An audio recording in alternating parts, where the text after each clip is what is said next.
और वहीं बुलेटिन में आगे बढ़ते हुए आपको बता दें, बरेली में ऑल इंडिया मुस्लिम जमात के राष्ट्रीय अध्यक्ष मौलाना शहाबुद्दीन ने शिया और सुन्नी वक्फ बोर्ड की जमीनों की खरीद फरोख्त में हुए बड़े घोटाले को लेकर सीएम को पत्र लिखा है। पत्र में उन्होंने पूरे मामले की उच्च स्तरीय जांच कराने की मांग की है, जिस पर यूपी सरकार के मंत्री नरेंद्र कश्यप ने भी बड़ा बयान दिया है। मंत्री नरेंद्र कश्यप का कहना है कि मौलाना शहाबुद्दीन की इस मांग पर अब विपक्ष को भी अपनी स्थिति स्पष्ट करनी चाहिए। उनसे खास बातचीत की नेटवर्क 10 के संवाददाता ने, आइए सुनिए। नरेंद्र कश्यप जी बात करने के लिए हैं। जिस तरीके से इमरान मसूद कह रहे हैं कि समाजवादी पार्टी में मुसलमानों को सम्मान नहीं बर्दाश्त नहीं कर सकती। तमाम उनका जिक्र किया, जो माफिया थे उनका भी जिक्र किया, आजम खां का जिक्र नाम लिया उन्होंने। तो क्या वाकई इस तरीके से है?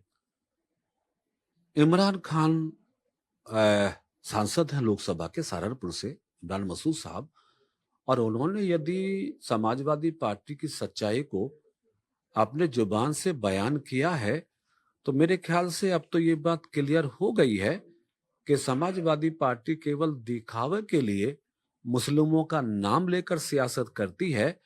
सत्ता में आने के बाद उन्हें एक परिवार, एक जाति की याद रहती है। मुख्तार अंसारी का भी नाम लिया कि मुख्तार अंसारी बर्बाद हो गए, आजम खां बर्बाद हो गए, अतीक अहमद का नाम लिया।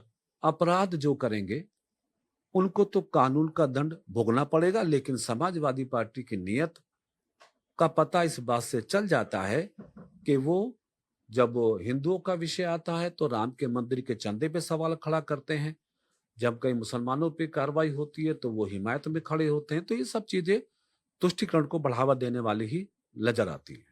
तमाम मुस्लिम संगठन अब मुख्यमंत्री को पत्र लिख रहे हैं। उसमें लिख रहे हैं कि वक्फ में किस तरीके से घोटाला हुआ है, वो भी समाजवादी पार्टी के शासनकाल में। वक्फ वक्फ संपत्ति के बारे में प्रधानमंत्री जी पहले से स्पष्ट कर चुके हैं। इसीलिए देश की सरकार वक्फ संशोधन अधिनियम लेकर आई थी, ताकि वक्फ की संपत्तियों का ठीक से गरीब और कमजोर मुसलमानों को लाभ मिल सके। बरेली के मौलाना का बयान प्रधानमंत्री के द्वारा उठाए गए कदमों को प्रमाणित कर रहा है। आज वन नेशन वन इलेक्शन को लेकर बैठक हो रही है। विपक्ष इसका विरोध भी कर रहे हैं, सांसद विपक्ष के। वन नेशन वन इलेक्शन देश की जरूरत है।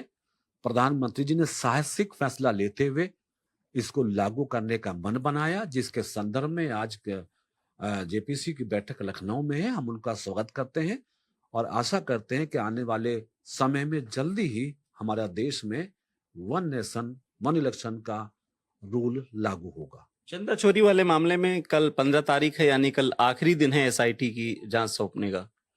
दान चोरी मामले में एसआईटी अपनी रिपोर्ट सरकार के समक्ष रखती रही है, रखेगी, और मुख्यमंत्री जी ने पहले ही इस बात में स्पष्ट कर दिया है कि दोषी कोई भी हो उसको कानून के अंतर्गत सजा देने में सरकार कोई कोताही नहीं बरतेगी। शुक्रिया तुम जानकारी के। तो कल 15 तारीख है, एसआईटी को दिए गए समय कल खत्म हो जाएगा। निश्चित रूप से एसआईटी को पूरी रिपोर्ट तैयार हो जाएगी तो समय पर ही सरकार को सौंप देगी। रवि के साथ रूम सिंह, नेटवर्क 10, लखनऊ।